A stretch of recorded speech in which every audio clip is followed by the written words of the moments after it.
Here we have some slow motion footage of a recent motocross meet captured with the GoPro 6 action camera.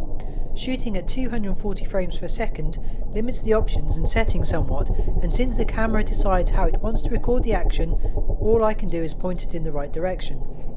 Shooting at 240 frames per second theoretically means I should be able to slow the footage down 8 times to 30 frames per second and the footage will be smooth. Does this actually happen? Carry on watching and see what you think.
Personally, I think the GoPro 6 is a great camera for slow motion photography, however it does need a lot of light.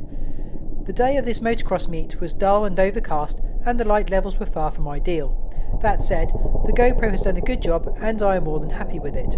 I should point out that this clip was created by me with a GoPro 6 that I had to part with my own hard-earned money to buy. All views and opinions are my own and based on my personal use and experience. Thank you for watching, and please do feel free to check out some more of my slow motion GoPro 6 videos.